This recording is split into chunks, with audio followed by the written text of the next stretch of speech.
전해드릴 소식은 일본이 우리나라에 행한 공격은 진주만 공습과 같았으며 일본 산업계 전체가 무너질 수 있다는 일본 반도체 전문가의 경고에 대한 내용입니다.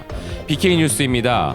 이전에 BK뉴스에서 일본 반도체 전문가이자 현 미세가공연구소 소장인 유노가미 다카시 소장의 칼럼을 소개해드린 바 있죠. 그 후 이 유노가미 소장은 우리나라의 모 유력 라디오 매체와 전화 인터뷰도 진행하였었습니다. 일본의 이번 수출 규제가 단기적으로는 우리나라에게 피해를 줄 수 있지만 중장기적으로는 일본의 반도체 산업 자체가 사라지게 할 것이라는 주장을 해왔던 유노가미 소장인데요. 이번에는 더 구체적으로 우리나라가 역으로 일본의 수출 규제를 가하게 되면 어떤 일이 벌어질지에 대해 일본 언론 JB프레스에 자세한 내용을 기고하고 있어서 소개해드리고자 합니다. 칼럼에 다소 전문적인 반도체 관련 용어들이 등장하지만 설명을 들어보시면 핵심을 충분히 이해하실 수 있고 그럴 만한 가치가 있다고 느끼실 겁니다. 유노가미 소장은 이 기고에서 한일 양국의 정치적 문제는 일절 언급하지 않겠다고 하였으며 한일 양국 정부가 발동한 수출 규제에 의한 기술 산업에 미치는 영향에 한정하여 설명합니다. 우선 일본 정부가 오사카에서 열린 G20이 열린 직후 우리 기업들에게 수출 규제를 가한 것은 마치 제2차 세계대전의 진주만 공습을 연상시킨다고 하였습니다. 예고도 없이 비겁하게 기습을 한 것이 흡사하다는 비유가 되는 것이죠. 그리고 일본이 화이트리스트에서 우리나라를 제외한 것은 본격적인 전면전에 돌입한 상황에 비유를 하였습니다. 그리고 유노가미 소장은 이런 조치로 인해 우리 기업들이 단기적으로 어떤 피해를 받게 될지를 설명하고 연쇄적으로 글로벌 기업들에게도 막대한 피해를 줄 것이며 그로 인해 그 모든 화살이 일본으로 돌아올 것이라고 하는 기존의 주장을 반복하고 있는데요. 이 부분에 대한 자세한 내용은 BK뉴스의 이전 영상에서 확인하실 수 있고 해당 영상의 링크는 본 영상의 개요와 최종 화면에서 확인하시기 바랍니다. 일단 오늘 뉴스에서는 이전 주장에 덧붙여 좀 더 구체적인 주장이 나온 점을 이어가 보겠습니다. 유노가미 소장은 이전 기고에서 일본이 우리나라에게 수출 규제를 가했던 세 가지 반도체 재료에 대해서만 언급했으나 이제 일본이 화이트리스트에서 우리를 배제하는 것이 실행이 되면 추가적으로 수출 규제가 가능해지는 다른 반도체 부품과 장비들에 대해서도 언급을 합니다. 그는 먼저 한국 정부가 반도체 재료 및 장비의 국산화 지원에 매년 1조 원의 예산 충당 구상을 발표한 것과 한국을 특혜 대상국에서 제외한 일본 정부에 대응하여 예산 2,732억을 신속하게 집행할 방침이 결정되었던 지난 3일에 열린 우리 정부 임시 국무회의를 언급하면서 삼성과 SK 하이닉스가 일본 의존도가 높아 문제가 될 수 있는 일본산 재료, 장비, 부품 등을 가급적 신속하게 제거해 나갈 것이라고 예상하고 있습니다. 그리고 일본 기업과의 거래를 벗어나 빠르게 다른 나라 기업들로 대체하게 될 것에 대한 전문적인 분야의 사례를 들고 있는데요. 제조장치에서 코터, 개발 분야는 도쿄일렉트론에서 한국 세메스로 대체하고 드라이 에칭 장치는 도쿄일렉트론에서 미국 램 리서치와 미국 어플라이드 머티리얼즈로 대체하며 열처리 장치도 도쿄일렉트론에서 미국 어플라이드 머티리얼즈로 대체 가능하며 마찬가지로 CMP 장비도 기존 에바라 제작소가 아닌 미국 어플라이드 머티리얼즈로 대체 가능하다고 주장합니다. 이외에도 많은 분야를 예로 들며 우리나라 기업들이 빠르게 기종을 변경해 탈일본을 해나가 버릴 것이라고 이야기하고 있습니다. 또한 이외에 다른 나라 기업들로 대체할 수 없는 일본 제품의 경우는 우리나라가 국산화 개발을 가속화해 나갈 것이라고 주장합니다.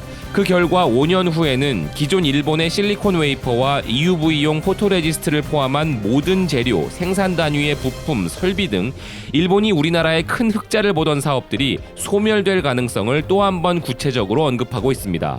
그리고 일본이 우리나라에게 수출 규제를 한 것처럼 우리나라 역시 일본에 대한 수출 규제를 가하게 된다면 우리나라 기업들이 일본에 반도체 D램이나 SSD를 팔지 않을 수도 있는 점을 주목합니다.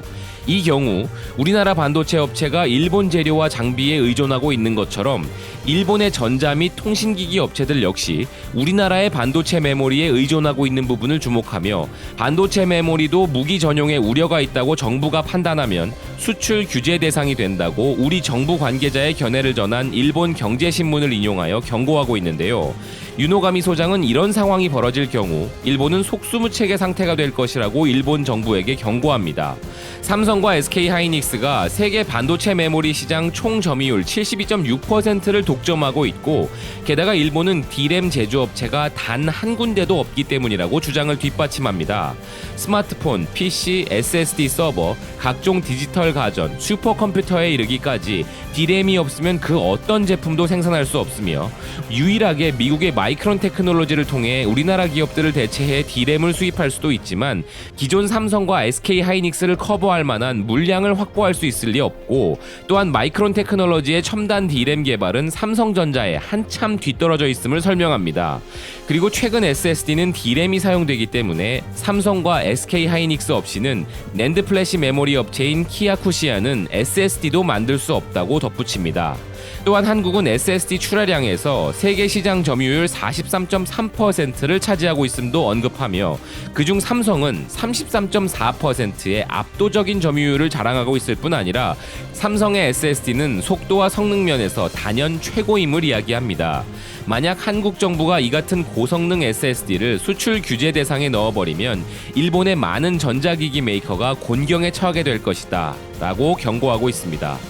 그리고 칼럼의 마무리로 중장기적인 관점에서 일본 산업계가 큰 타격을 받을 가능성이 높다면서, 이렇게까지 악화된 한일 관계를 되돌리기란 쉽지 않지만 그렇다고 손을 놓고 있으면 사태는 시간이 흘러갈수록 점차 더 악화되어 갈 것이라고 경고합니다.